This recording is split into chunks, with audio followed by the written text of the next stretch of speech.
Second round of the playoffs is here. Welcome to the Gadsden Times Kickoff Show. I'm Teddy Couch, and this is not Kevin Taylor. This is a special guest, Patrick Boggs, and he's going to join us today to talk about previewing some of these high school football games we got going on this week. So welcome, Patrick. Appreciate it. I'm glad y'all had me here.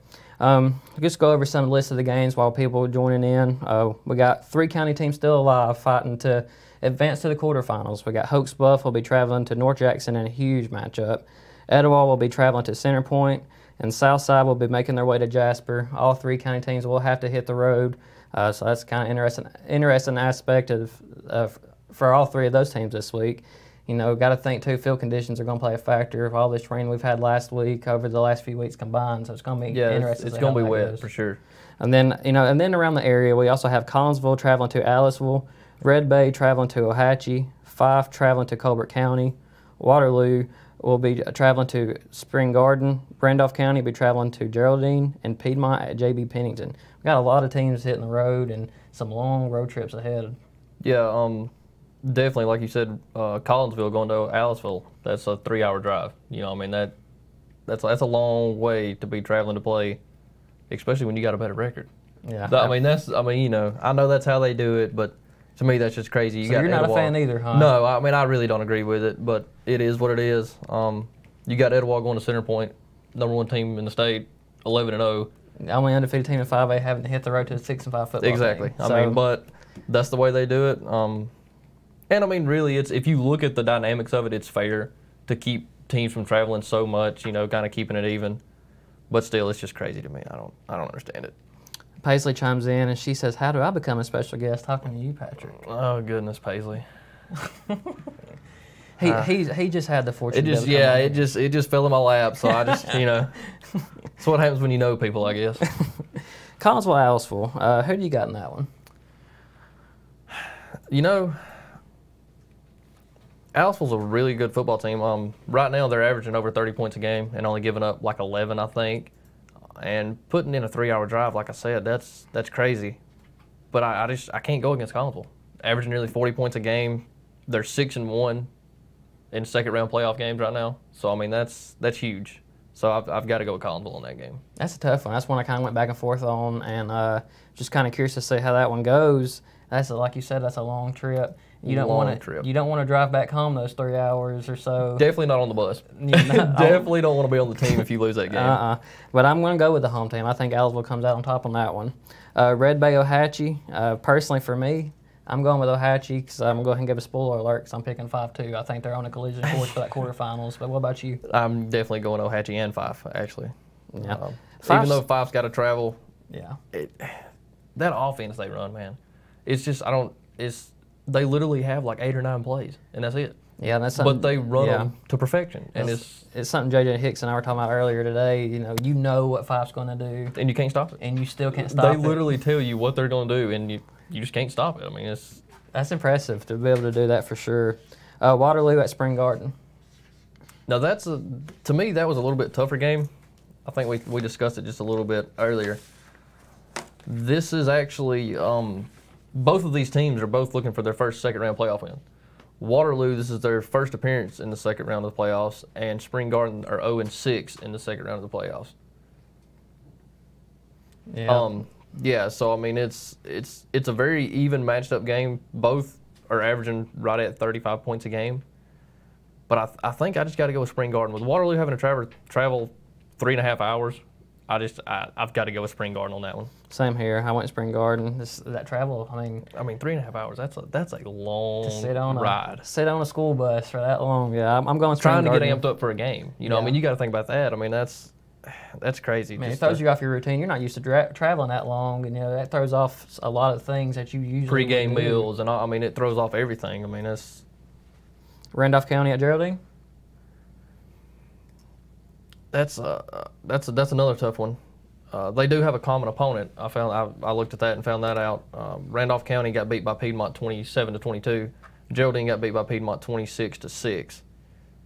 I'm using that as an indication, and then looking at some more of their stats. I think Randolph County's. I think they're going to pull it out. I think that region with Piedmont, Randolph County, and Sacs are just all on the collision course. Exactly. I mean, but that just shows how good that region is. Mm-hmm. I mean, when you've got teams that are still playing 3 out of the 4 are still playing, if I'm not mistaken. that just shows how hard that region is coming out of there. And then Weaver was close to, up in Westminster last week. Very close. Which Westminster's a team that is up and coming. I know back in 06, we played them in a jamboree, and it was like their second year having a team or first year or something like that. And they just wasn't very good. And then, you look now and there they are sitting there just waiting. It's crazy to see how teams just progress over the years. And then Piedmont at JB Pennington. I think I've got to go with Piedmont on that one. The last time they played was actually last year in the second round, and Piedmont won that one 28-13. Piedmont, they got a 4-0 all-time lead on JB Pennington, and they're outscoring them 162-32 all time. So I feel like Piedmont's just got too much this year for JB Pennington. Yeah, Piedmont's. When I hear other people just talk about Piedmont, I hear them. They're not as strong as they have been in the past. And you look at their record, and it's just like, well, that just shows how dominant they've been. Yeah, and you got to look at the region they come out of too. Yeah. That record's a little deceiving with the region that they were in my opinion. One fun fact about Piedmont is they're actually 3-0 in the state finals. Every time they've been to the state finals, they've brought home that blue state. So that's something else to look at. It's hard to doubt Coach Steve Smith for sure. It really is. That man does nothing but win. There's no doubt about it. Before we jump into some of our county teams, their games this week, there's some games I feel like we just cannot ignore. One of those being Hewitt, Trussville, and Thompson, epic rematch from just a few weeks ago. Who do you think comes out on top of there? If I had a coin, I'd flip it. Yeah. Really. It's really hard to pick that game. I'm just being honest with you. They're going to Thompson. But just picking that game, I don't know if I can pick that game. Like I said, that's a toss-up to me. I have to give the edge to Thompson. Even though it is hard to beat the same team twice in 1 year, I have to give the edge to Thompson. If I was going to pick somebody, it's Thompson. Same here, especially, Hewitt coming off kind of a reality check last week against James Clemens. It was. Kind of a wake-up call, I guess you could say. Maybe they were looking ahead to this Thompson game with the way that went last time they met. And didn't Kevin call that? Kevin did. I think he called that. But he still didn't get it right. He didn't, so but he was close. I'm not giving credit to him. I gave him credit last week, and I'm not doing it again. Hey, Carol, thank you for joining us. If you have any questions, just let us know, and we'll do our best to answer them. I'm going Thompson as well, and then just Hoover, Mountain Brook. I got Hoover winning that one personally. I think it's hard to go against Hoover. They've been so dominant. It's hard to go against Hoover. To me, it's kind of like that 5 Piedmont thing. They're always there. They're always there. It's hard to go against and them. They're never going to go away. I don't think they are. Yeah. And also, Hoover's 24-1 in the second round. Yeah. That's 24-1. That's crazy. All those dudes win. It's crazy. And then one more we'll kind of touch on before we get into county teams. I think it's crazy that you're going to see either Viger or Briarwood Christian lose after the second round, but that's what we're going to have. Yeah. I would almost say probably two of the best teams coming out of the South. Yeah. No doubt. And like you said, one of them's going home. And I think I've got to give the nod to Viger on this one. I'm the same here. I think Viger's going to probably come out of the South. You got to think whoever wins that game's definitely going to be a front runner. Ramsey Definitely. may have something to say about that though, but it's interesting to see how that one turns out for sure. But yeah, I'm gonna have to go with Viger in that one too. Now time for the big one. Hoax Bluff going to North Jackson. What a matchup that is. Obviously, the big headline here is Darien Meads versus Lee Witherspoon. Just, what do you think about that matchup? Lee Witherspoon. Don't get me wrong, guys. I'm not knocking Meads at all. But Lee Witherspoon, this kid has 59 touchdowns. It's crazy. 53 of them are rushing. That's like me and you were talking a minute ago. He's nearly got 3,000 yards rushing this year. Yeah, and the crazy thing is, kind of like we were talking about with Fife. If I was looking at North Jackson's athletics page, their website, and if it's correct, they've only thrown the ball 13 times this year. Yep. So there's not a whole lot of secret. They're not trying to hide it. It's hey, Witherspoon's getting the ball. Right, Stop and try to stop it. Yeah, 53 of those are rushing. He's ran for 2,700 yards, 21.1 yards a carry. Like you said before, he's averaging 2 first downs a carry every time he touches the ball. That's mildly impressive. I personally don't think they played a whole lot of anybody, But 53 touchdowns rushing, 53 touchdowns rushing. I don't care who you're Exactly. playing. And I mean, and you got to look at it too. He's also got he's got 1 receiving touchdown. He's got 1 pick six, 1 kickoff return for a touchdown, and 3 punts for a touchdown. So it's kind of, if you look at those stats, you know, it seems to me like it's one of them deals to where it don't matter where you put him on the field, he's going to score. I mean, it doesn't matter. Like you said, looking at their schedule, they're only allowing 10 points a game. But looking at who they played, you know, you might think, well, okay, not a big deal. But even at the same time, no matter who they play, they're averaging 60 points a game. That is insane. I mean, they're doing what they're supposed to. They're beating who's on the schedule. I think the key to Hoax Bluff, for Hoax Bluff to win this game, they're not going to be able. North Jackson can't jump out by 2 or 3 touchdowns. That's going to be the key thing. And it's Hoax Bluff's offense is just not designed to play from behind. You know, I mean, just, you know, Meads is their power team. They like to run the ball, and you know, when you get down 21 points or something like that, it's hard to run the ball and catch up. So I'm gonna have to go with North Jackson. You know, with me, obviously, we've mentioned this several times, but for good reason. I mean, the rain we've had this week and the rain that we've had, not only that, just the past weeks altogether, it's just crazy how much rain we've had. And these two teams are going to run the football a lot anyways, but I mean, I think even more so, you're probably going to see it on the ground. You're going to see, obviously, some pass attempts, try to catch that defense off guard. But Darian Meads, I mean, he's nothing to sneeze at either. 2,300 yards, 9.9 yards a carry, 29 touchdowns. He can catch a little bit, has 1 receiving touchdown. He's averaging 213 a game, while Witherspoon, by the way, he's averaging 250 a game. So about 200 yards for Witherspoon's a rough night at the office for him. Yeah. It's crazy to say. But I think the key for Hoax Bluff is they need to sustain drives. They're going to have to. They're going to have to keep Witherspoon off the field. Yeah. And you hate to say that about one. You know, one player does not make a team, but 59 touchdowns. You know, I mean, it's hard to ignore. I mean, it's hard to ignore that. I mean, it's like you said. I mean, Meads. But it's like we talked a minute ago. I don't know if North Jackson has played somebody that's going to come out like Hoax Bluff and hit you in the mouth. You know, Hoax Bluff plays physical. They play up front, and it's going to be a good game to see for sure. I feel like in the long run, I feel like North Jackson has just got a little bit more speed on them. I think that's what's going to be the difference. See, Hoax Bluff hasn't hit them in the mouth, though, because they can't let Lee Witherspoon get in the secondary. No, because he's gone. I mean, we were watching, actually, when I got here, we were watching highlight videos of Witherspoon, and his breakaway speed is crazy. I mean, once he gets to the second and third levels, you might as well quit running because you're not going to catch him. This one was probably the toughest for me. Definitely. I'm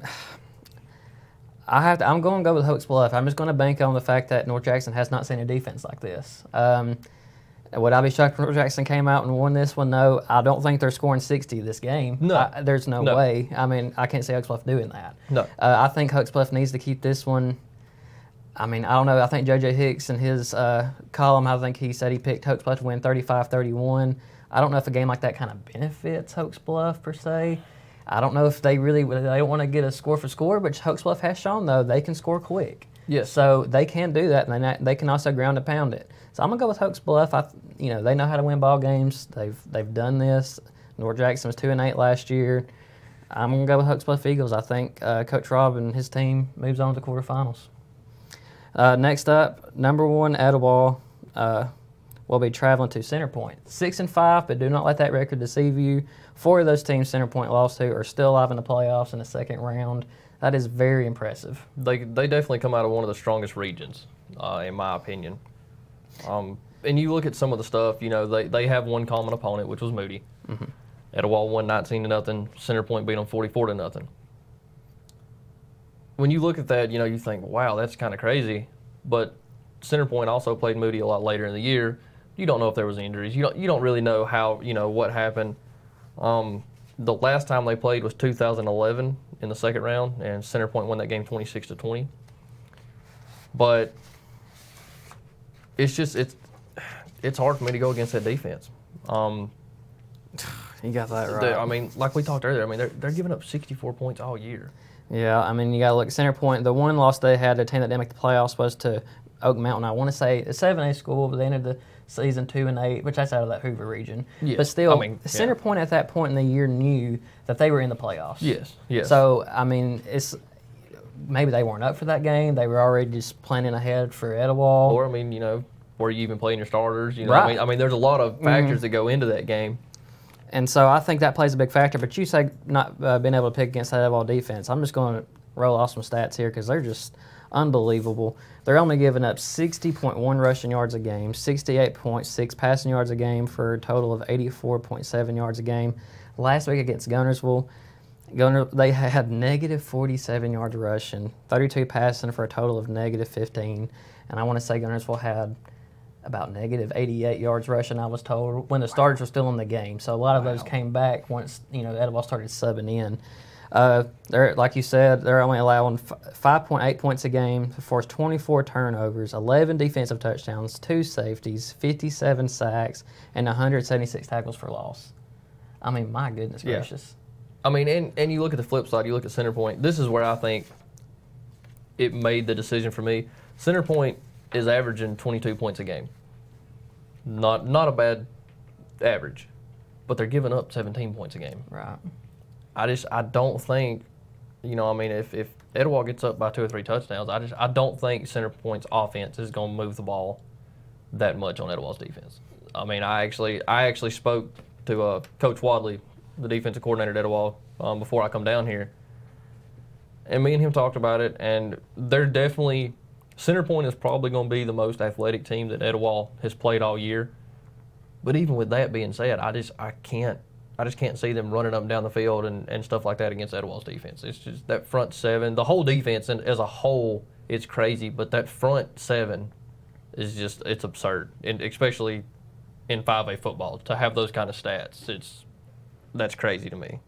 And I've been told by multiple coaches around, 5A in general, that center point will be able to match up with Edwall.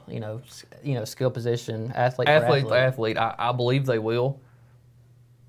And their offensive and defensive line are both very big and they're physical.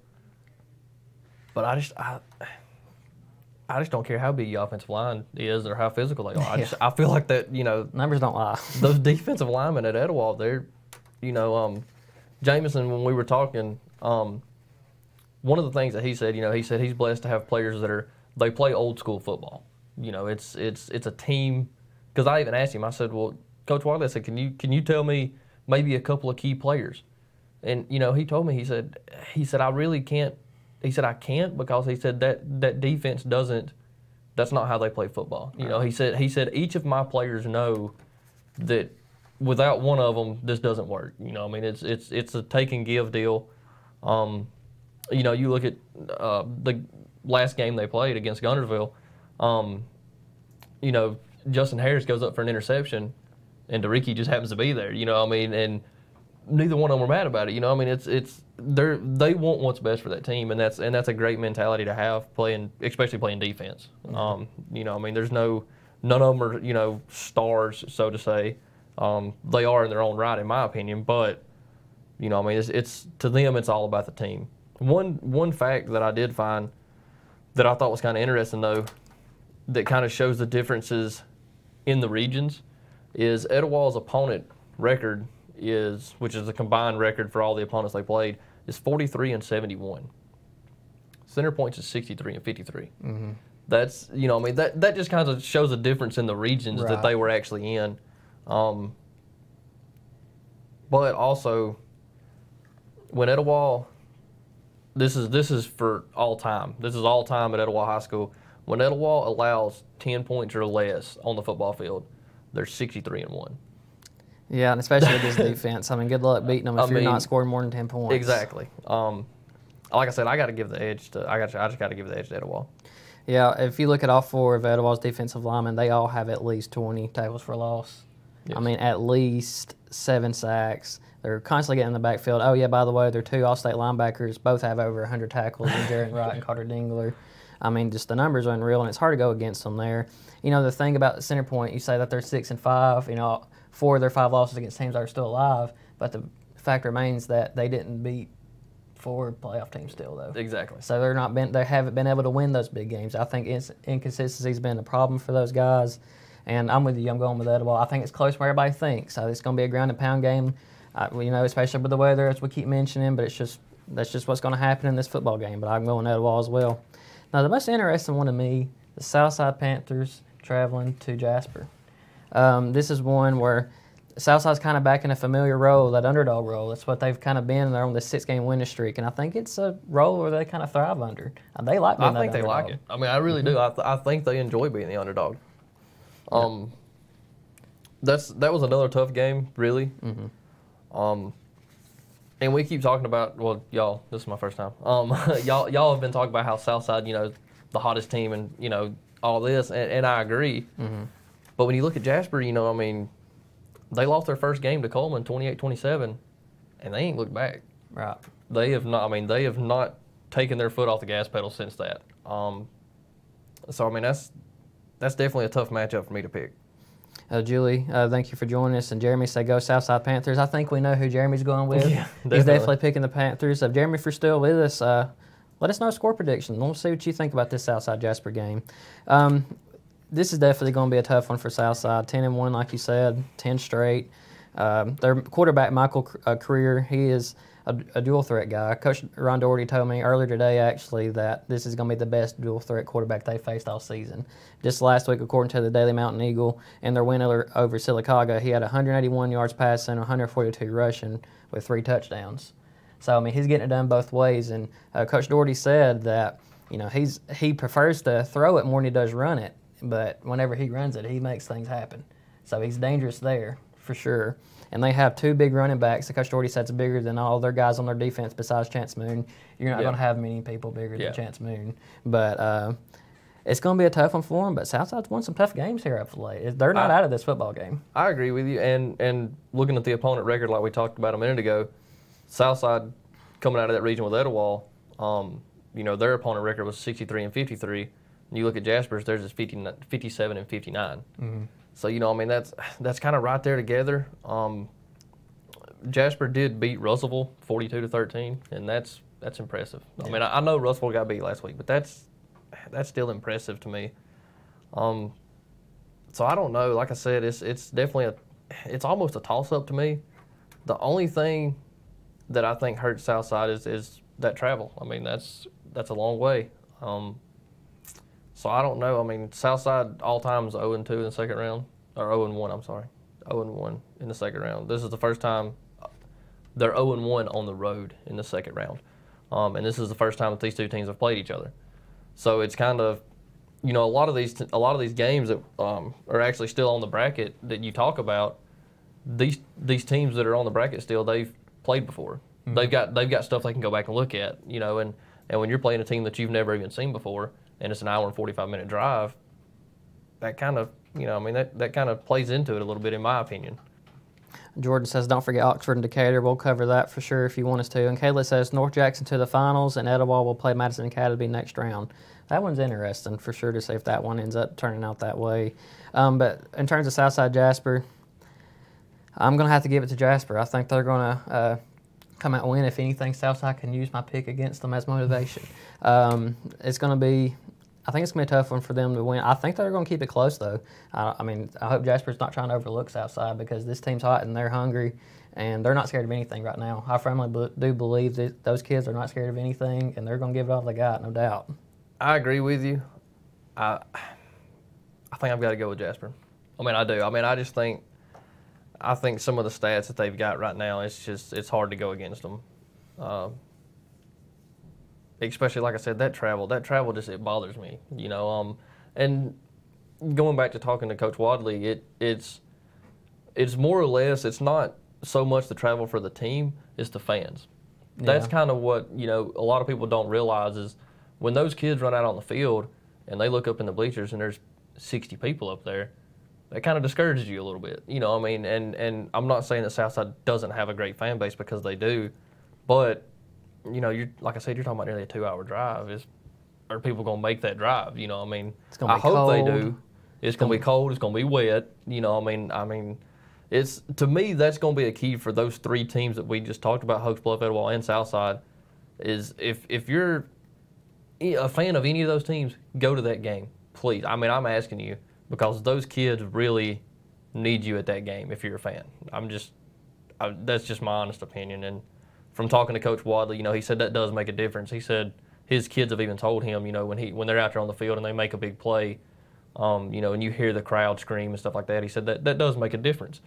So if you're a fan of any of those teams, I'd definitely say load up and go to those games for sure. Southside Principal Chris Winningham, please do not hurt me if I'm wrong, but I want to say I saw on Twitter that Southside is letting out early for that football game, and Southside's student section is phenomenal. I mean, they're probably the best student section that I've been around covering football games this season. There have been obviously some good ones, but Southside's definitely up there. And if that is the case, so if that is the case, I think those students are going to travel, and I hope they do. Those kids do deserve it, as you said, and I know Southside Student Section will come through. And Kayla said Southside does have a long trip. I agree with you, Patrick. And yeah, I mean, it's tough to win when you got to travel far away, but I think they'll have some fans to be there for them. I mean, Southside's one of the more loyal fan bases around this county for sure. But I got Jasper coming out on top. I just think they're going to have a little bit too much for the Panthers. I agree with you. So let's say Jordan wanted us to talk about Oxford Decatur. What do you think about that? I'm going to have to go with Oxford on that one. Yeah, Oxford, I saw them against Gadsden City. Good football team. They're just kind of loaded on both sides. That's what I was fixing to say. They've just got athletes running out down there. I mean, it's at Oxford, and Oxford's always a tough place to play. In that nice state, I love their stadium, but that's another story. But like I said, Oxford's a tough place to play, and that's a pretty good little haul too. That's a good little drive. I got to give the nod to Oxford on that one. It's crazy how many former head coaches are on that coaching staff over there. I mean, obviously Lee Osment's the big one for people around here, former Glencoe coach. Just a bunch of what a coaching staff they got, and then you combine that with the players. It's no question as to why those kids are winning so much. That coaching staff Yeah, but they've kind of been struggling to make some deep pushes in the playoffs, though. Yeah, I noticed that. Like I said, I think for some reason this year, I think they're going to go pretty far this year. I really believe it. Of course, they could prove me wrong, but I've got to go with Oxford on this one. You know, that's the one region that's so tough. Obviously that Hoover region. I mean, how can you say that's not the best one? In the state of Alabama, just about. Yeah, and then but that Oxford region's tough. You got Clay Chalkville in there. It's just such a tough one. Who else is in there? I'm just slipping my mind. Clay Chalkville and oh man, Trying to remember.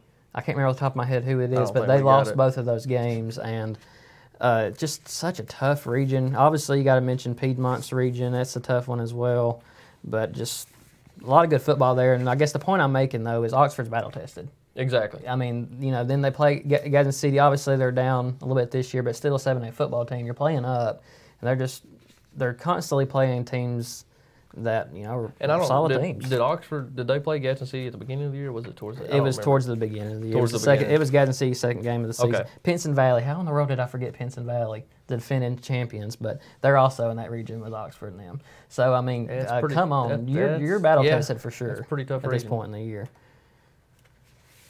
So, it's going to be just an interesting week. Are there any other games that we didn't cover that you'd like to cover?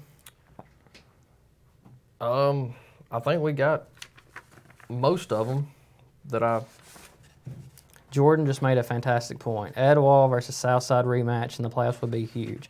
That could happen.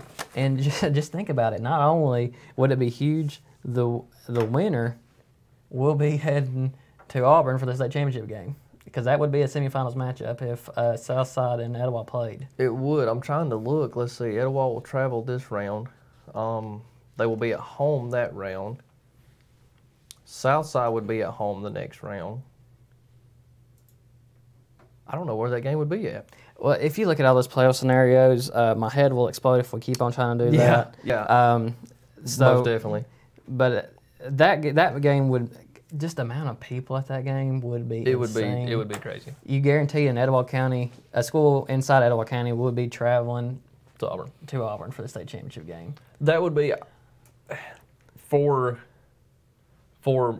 me personally, a Southside Etowah matchup in the semifinals would be the best thing that could happen in Etowah County football right now. Right. I mean, that would be huge just for the area of Etowah County.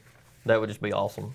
Kayla said 5 wins, another one question mark. Absolutely. I mean, how can you go against them? And not only that, are they the better team, I think, in that 2A North, but I mean, I just don't think they have a lot of. They got a pretty easy road there, in my opinion. They're gonna have Ohatchee next week. More than likely, I don't think they'll have too much of a problem with Ohatchee personally. Now, don't get me wrong, Ohatchee's they're a sporty football team now, but I mean, Fife, it's hard to go against. I agree with you. It's hard to go against them. It's really hard to say Fife's not going to make it to Auburn this year. Yeah. Looking at their bracket, it's hard to say that they're not. And Joel, I would imagine that's some relation to you, Boggs. He said he was letting us know Pinson Valley and Clay Chalk lives in that Oxford region. Yeah, I don't know how I forgot about Pinson Valley. Thank you, Dad. Considering that they are. That Bo Nix guy, I don't know if you've heard of him. He's all right. Just a couple of times. He's pretty decent. Yeah, it's going to be interesting. Etowah could have, if they advance, more than likely would have Madison Academy, but Central Clay's not going to be an easy one for them to get past. And then Southside, if they were to win, they would have the winner of Mortimer Jordan and East Limestone. And I'm going Mortimer Jordan on that one. Yeah, so I agree with you there for sure. What about Clay and Madison Academy? I think I'm gonna go with Madison Academy. Yeah, it's gonna be that 5A North. I mean, a lot of people are kind of putting Etowah in the state championship like they got a cakewalk. It's not necessarily I'm gonna be that honest easy. with you. If I'm not, Jasper's a great football team. If Madison Academy and Etowah win this Friday night and play, in my opinion, whoever wins that game is going to Auburn. Think so. That's my opinion. So you got, who would you have come out? Jasper and Mortimer Jordan. I would want to see Mortimer Jordan win just so it could be the Blue Devils against the Blue Devils. So that way you could say the Blue Devils win and you'd be right regardless. Yeah, exactly. It's kind of smart. That's a Kevin thing to do. But I think Jasper makes it to the semifinals. And like I said, either way, that Madison Academy team's really, really good this year. Yeah. Really, really good. So I don't know if they're going to be good enough against Etowah defense if Etowah can get out of center point. And like I said, that's not going to be an easy game for the Blue Devils this Friday night against Center Point. They're 6-5, but if you look deeper into that, they're not a typical 6-5 football team.